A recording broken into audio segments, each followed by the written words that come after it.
18세기 화학자들에게는 불에 탄다. 즉 철이 녹슨다.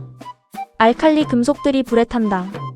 라는 현상을 설명하기 위하여 불의 정소와 같은 플로지스톤이라는 물질을 상정하였다. 세상의 모든 불에 타는 물질은 그 속에 플로지스톤이 들어있으니 불에 탄다는 현상은 이노마가 빠져나와 공기 중으로 흩어지는 현상이라고 파악하였다. 그래서 그 당시 학자들은 단지 불에 타는 것만이 아니라 쇠가 녹쓰는 것, 우리가 숨을 쉬는 것까지도 플로지스톤을 이용하여 설명하였다.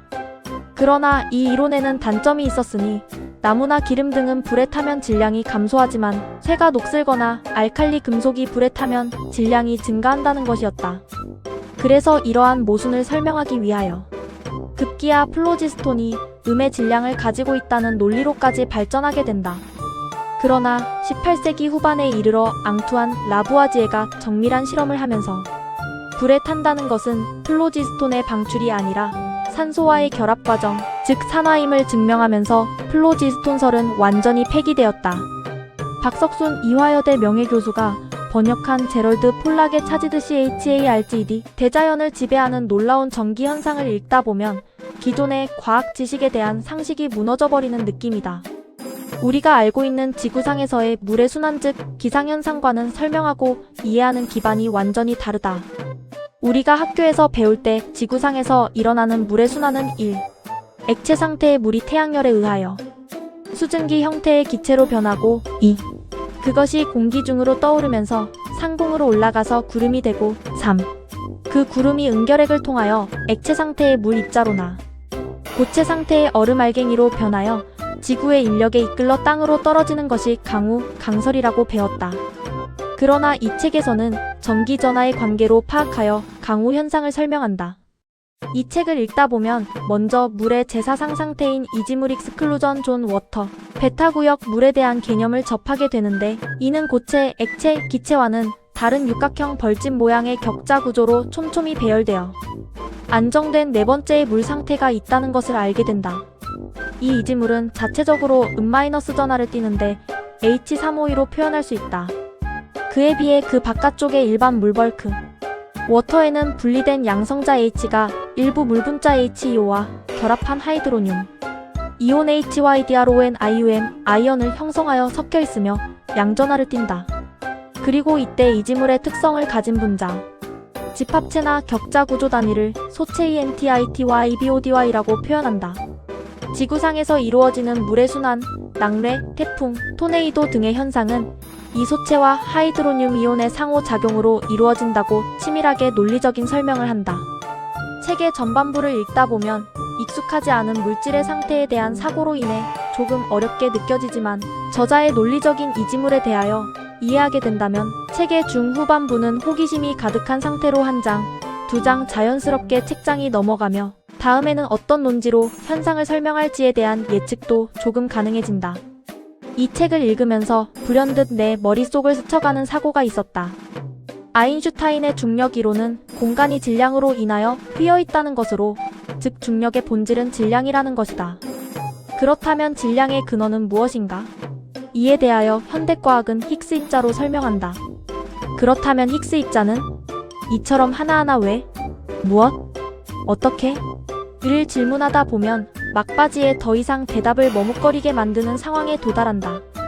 이러한 사고가 이어지면서 질량의 근원이 전자기 현상이라면이라는 생각이 머릿속에 떠올랐지만 다음 순간에 곧바로 전자기 현상으로는 질량을 설명하지 못한다는 사고가 스쳐 지나갔다. 그러나 좀 더 곰곰이 생각하다 보니 암흑물질 다크 매터, 암흑에너지 다크 에너지에까지 이르렀다. 설명을 한다는 것과 왜, 어떻게를 이해시키는 것은 전혀 다르다. 밤하늘의 은하수를 관찰하면 은하 외곽도 중심부와 거의 같은 속도로 회전한다고 알려져 있다.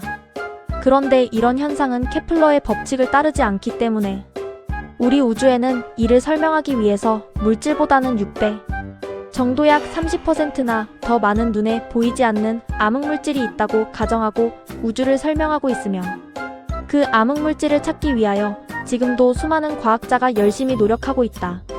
그런데 암흑물질보다는 지금의 우리는 우리의 우주를 이해하는 사고에 문제가 있었던 것은 아니었을까? 지금까지 은하의 운동과 회전에 관한 이론은 중력이라는 단 하나의 힘만으로 설명하여 왔다. 그런데 은하도 국부적으로 전하를 띌 수 있음을 상상할 수 있다. 우리의 태양도 우주 공간으로 엄청난 양의 태양풍을 쏟아낸다. 수천억 개의 별로 구성된 은하에서 뿜어내는 하전 입자들은 우주 구석구석으로 퍼져나갈 것이고, 그 하전 입자로 인해 은하의 가장자리는 정기적으로 음전하나 양전하를 띌 수 있다.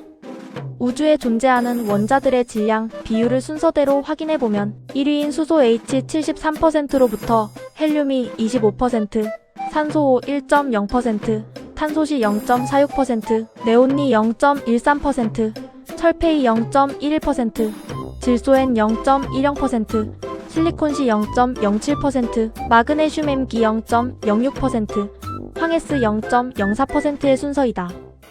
이에 걸맞게 최근의 관측 결과에 의하면 은하 외곽, 성간 공간 인터스텔러 미디엄, ISM 및 은하 주위 매질 CGM은 밀도가 매우 낮고 강한 자외선과 우주선 카즈믹 레이즈에 노출되어 있어 양이온이 압도적으로 우세하며 음이온은 매우 제한적인 환경에서만 발견된다고 한다. 은하 외곽 차가운 성간 분자원에서 자주 발견되는 양이온으로는 HC, M기, CO, C3 등이며 드물게 확인된 대표적인 음이온은 탄소 사슬 음이온 계열 CNH-, 즉 C4H-, C6H-, C8H- 등과 시아나, 음이온 계열인 CN-, C3N-, CON- 등이라고 한다. 이러한 관측 결과로부터 하나의 가설을 세울 수가 있다. 은하 외곽의 거의 대부분이 양전하로 이루어진 것으로부터 모든 입자들이 서로 간의 반발력으로 자신들의 상대적인 위치를 고정시킬 수 있고, 드문드문 존재하는 음전하는 고정된 양전하 등을 더 강하게 잡아두는 역할을 수행함으로써 은하 원반이 하나의 강체 리저드 바디라고 이해할 수는 없겠는가? 은하 원반을 강체로 이해하면 케플러의 법칙과는 상관없이 암흑물질 문제를 해결할 수 있다. 그리고 은하의 외곽이 양전하를 띠게 됨으로써 은하 간에는 전기적 반발력이 발생하고, 이 전기적 반발력이 우주가 팽창하는 원동력은 아닐까? 전기력은 중력보다 약 10의 39승배 더 강력하다는 것을 기억하자. 나는 개인적으로 은하를 관측한 제대로 된 최신의 데이터도 가지고 있지 않고, 또 은하를 관측할 수 있는 장비를 마음껏 이용할 수도 없는 한 명의 독자이다. 그러다 보니 어쩌면 나의 은하에 대하여 사고한 내용을 읽으면서 나의 사고에 동의하여 제대로 된 연구를 하는 사람이 나타날 수도 있지 않을까. 아니면 허무한 낭설로 곧바로 폐기될 수도 있을 테고. 하여튼 이 책을 읽으면서 나는 즐거움을 느꼈다. 이 책을 읽을 수 있는 기회를 준 제럴드 폴락 박사님과 박석순 교수님께 감사드린다.